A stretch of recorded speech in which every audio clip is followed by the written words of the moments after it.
Geraldo,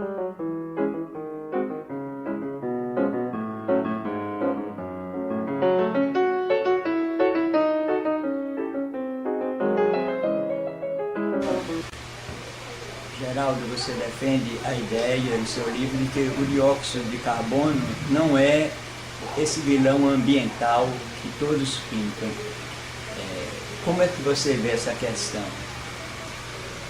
Essa é uma pergunta bastante interessante, porque realmente o CO2, nosso popular dióxido de carbono, o gás carbônico, ele tem sido pintado realmente como grande vilão ambiental em todo esse processo. Inclusive, um dos objetivos dessa campanha é exatamente a de restringir os usos de combustíveis fósseis, que são responsabilizados pela injeção maciça de CO2 na atmosfera, além dos fluxos que ocorrem naturalmente no planeta. Isso é um equívoco monumental, em muitos casos deliberado.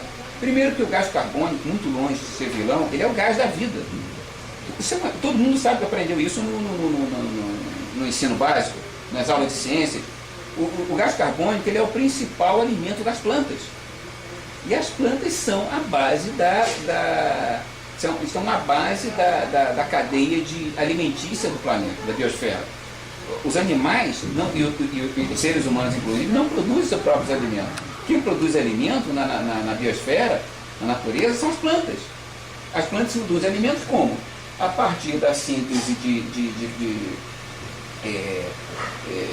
absorvendo gás carbônico e outros nutrientes da atmosfera, nutrientes do solo, água, nutrientes do solo, e transformando isso em carboidratos, através da fotossíntese, transforma essas substâncias em carboidratos e uma série de outros produtos que os animais e os seres humanos consomem. Então, as plantas estão na base da cadeia alimentar da natureza. E o principal alimento das plantas é o gás carbônico. Geraldo, o que vem a ser os créditos de carbono? Os créditos de carbono são exatamente um desses instrumentos que estão sendo propostos, já existem, eles estão sendo comercializados para comercializar essas limitações do uso de combustíveis fósseis, que é o que está no centro desse processo. Os créditos de carbono funcionam basicamente da seguinte maneira. Com o chamado Protocolo de Kyoto, que foi o grande tratado internacional em que se tentou regulamentar as emissões de carbono provenientes dos combustíveis fósseis, e que se tentava consolidar numa estrutura de alcance global na fracassada Conferência de Copenhague, em dezembro do ano passado. Com o Protocolo de Kyoto, alguns países do hemisfério norte, principalmente da União Europeia, mais o Japão, aceitaram estabelecer limites para suas emissões de carbono. Então, cada país recebeu uma cota de emissões de carbono, o que na prática implicava um limite para o uso de combustíveis fósseis. Ele é um controle através das empresas, não? As cotas eram inicialmente estabelecidas para cada país, e cada empresa, de acordo com a sua atividade e com a sua dimensão, recebia certas cotas específicas. Essas cotas podiam ser negociadas num mercado parecido com o mercado de ações, da seguinte maneira: os países do terceiro mundo que ficaram isentos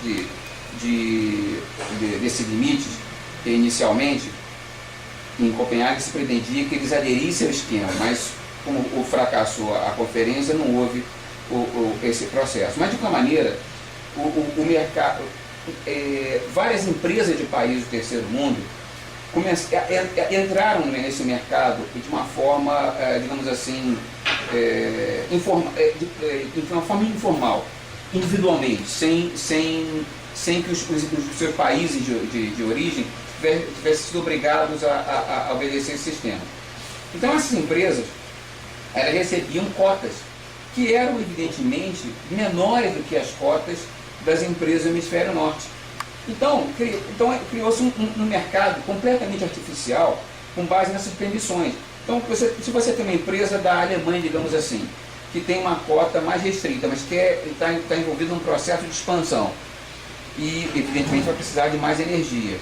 Então, como é que ela pode obter umas cotas correspondentes a essa energia adicional que ela vai precisar? Recorrendo ao mercado de crédito de carbono. Então, ela recorria a esse mercado e adquiria cotas não utilizadas de empresas do terceiro mundo. Então, criou um mercado que no ano passado atingiu a casa de 130 bilhões de dólares. Não é pouca coisa. Um começa a ter de que tem alguma coisa errada com todo esse cenário. O Rio de Janeiro já promoveu uma dessas conferências, né, que foi um acontecimento mundial, a famosa ECO 92, que, grosso modo, defendia a ideia do desenvolvimento sustentável. O que você pensa dessa ideia do desenvolvimento sustentável? Ô Márcio, olha, eu sou meio crítico em relação a esses conceitos. Primeiro que um desenvolvimento legítimo, autêntico, ele dispensa adjetivo.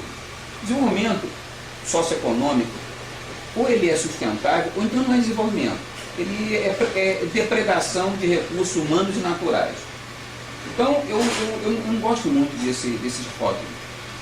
Agora, quando o conceito de desenvolvimento sustentável, aliás, é um conceito difícil de ser definido, porque cada autor tem a sua própria definição. Mas, grosso modo, ele significa um desenvolvimento que não prejudique as gerações futuras, as possibilidades das gerações futuras, e não represente um abalo muito grande no meio ambiente.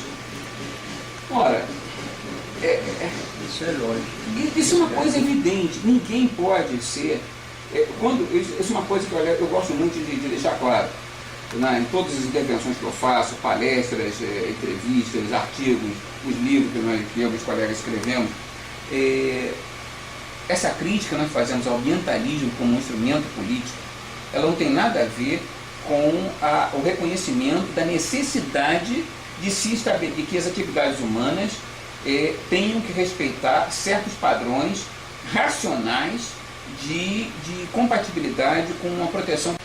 Geraldo, qual o papel do painel intergovernamental para mudanças climáticas? Márcio, olha, o IPCC, é a sigla em inglês, ele é saudado no mundo inteiro como o grande repositório do conhecimento científico, o suposto consenso científico sobre o aquecimento global, ou seja, que o homem seria a causa desse aquecimento alegadamente anormal das últimas décadas. O IPCC até compartilhou com o ex-vice-presidente dos Estados Unidos, Al Gore, um prêmio Nobel da Paz por conta desse trabalho. Infelizmente, nada disso corresponde à realidade, porque o IPCC ele não representa nenhum consenso científico, até porque essa instituição não existe na ciência. A ciência não progride com base em consenso. A ciência não é democrática. A ciência evolui por um compromisso permanente com a busca da verdade, ou seja, com a diminuição das imperfeições do conhecimento. Isso não tem nada a ver com democracia ou com consenso. É observação e independência de pensamento. Exatamente. Quantas vezes na história da ciência, na história da humanidade, bastou um único cientista estar com uma ideia, com uma descoberta nova e revolucionária para abalar todo o chamado consenso, entre aspas, existente. Então isso é uma balela. E o IPCC, ele é um órgão político. Não tem nada a ver com ciência. O IPCC, o que ele faz, ele não produz ciência nova. O que ele faz é compilar trabalhos científicos existentes nos anos anteriores à divulgação dos seus famosos relatórios, foram 4 até agora, e procurar tirar um consenso numérico disso daí. Geraldo, que expectativa você tem com relação à aceitação deste instigante livro que você acaba de lançar? Olha, Márcio, todo autor sempre tem a expectativa de que seu livro vai ser um sucesso, né? Mas realmente, olha, como eu disse a você antes, o livro foi lançado no final de novembro, foram 4.000 exemplares que já se esgotaram. Nós estamos em meados de fevereiro, já se esgotaram esses 4.000 exemplares. Isso sem que praticamente o livro tenha aparecido na livraria. Apenas entre as redes de assinantes das publicações do ISA e dos nossos apoiadores e amigos. Nós estamos preparando uma segunda edição, que vai ser acrescentado um pós-fácil para falar um pouco sobre esse escândalo do Climagate, todos esses escândalos que estão abalando o IPCC. E já estou com várias palestras marcadas em função do lançamento, em função do livro em si. E eu vejo isso com muito otimismo, não em relação apenas ao livro em si, mas esse processo de conscientização que eu percebo que começa a ocorrer. O prefaciador do meu livro, o professor Luiz Carlos Morion, ele tem feito uma palestra atrás da outra no Brasil inteiro. Ele é um dos cientistas brasileiros, um dos maiores climatologistas brasileiros. Ele é um cientista que há mais de 20 anos vem se batendo pela primazia da ciência nessas discussões climáticas. E também tem sido repetidamente solicitado para aparecer na televisão, dar entrevistas a jornais, etc. Então eu vejo com muito otimismo esse processo.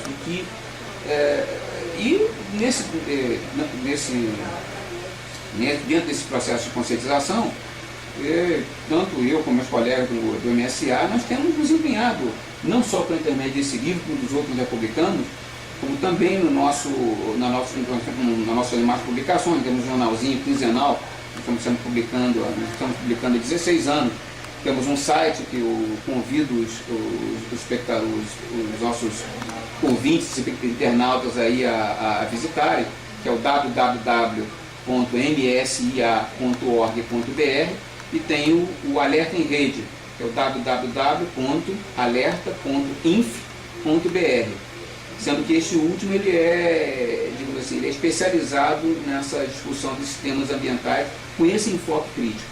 Então, de um modo geral, o que eu posso dizer é que realmente eu estou vendo com otimismo esse processo de conscientização. E, aos poucos, a grande mídia, também começa a cumprir o seu papel, que é de investigar e de questionar esses cenários.